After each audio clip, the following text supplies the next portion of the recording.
Welcome to Smart Stock Watch, your go-to channel for in-depth financial analysis. Today is October 31st, 2024, and we're diving into Aflac's recently released third-quarter earnings report. Joining us is John, a senior analyst from Smart Stock Watch. John, thank you for being here. Thank you for having me. Aflac, a leader in supplemental health insurance, has just released its Q3 2024 results, and there's a lot to unpack, especially with the impact of foreign exchange and investment losses. Revenue and profitability overview. Let's start with the top line.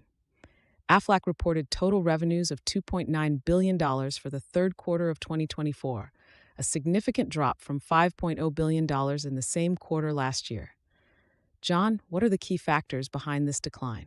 The primary driver of the revenue decline is the foreign exchange impact, particularly the yen strengthening by 12.9% during the quarter. This has led to increased foreign exchange-related losses. Despite this, Aflac managed to achieve adjusted earnings of $1.2 billion, up 10.6% from last year, thanks to operational efficiencies and cost management. And what about the net loss of $93 million? This net loss is largely due to net investment losses of $1.4 billion, primarily from derivatives and foreign currency activities. However, on an adjusted basis, earnings per share increased by 17.4% to $2.16, indicating strong underlying performance. Operational efficiencies and future outlook. John, let's talk about Aflac's operations in Japan and the U.S. How did they perform this quarter? Aflac Japan saw a 25.5% increase in pre-tax adjusted earnings, driven by lower benefits and expenses. In the U.S., net earned premiums increased by 2.8%, reflecting improved sales and persistency. Notably, new product sales in Japan rose by 12.3%, thanks to the introduction of a new life insurance product. And what about their capital return strategy?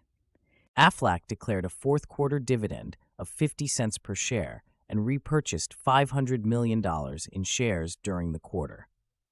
This demonstrates their commitment to returning capital to shareholders while maintaining a strong financial position. Investment and currency impact. Investment losses seem to be a significant factor this quarter. Can you elaborate on this, John? Indeed, Aflac reported net investment losses of $1.4 billion, primarily due to derivatives and foreign currency activities.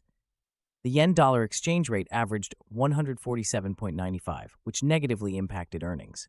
Despite this, shareholders' equity increased to $24.8 billion, and the adjusted return on equity was a robust 17.0%. How is Aflac managing these challenges? Aflac is focusing on generating strong capital and cash flows, maintaining prudent liquidity and capital management. Their strategy includes investing in growth and driving long-term efficiencies, which should help mitigate these challenges over time. Key takeaways. In summary, despite facing significant foreign exchange and investment challenges, Aflac has demonstrated resilience with strong adjusted earnings growth and strategic capital management. John, any final thoughts on Aflac's investment prospects? Aflac's focus on new product development and strategic market positioning in both Japan and the U.S. positions them well for future growth. Their commitment to shareholder returns through dividends and buybacks is also a positive sign for investors. Thank you, John, for your insights. And thank you to our viewers for tuning in. If you found this analysis helpful, please like, share, and subscribe to Smart Stock Watch. We'd love to hear your thoughts on Aflac's performance in the comments below.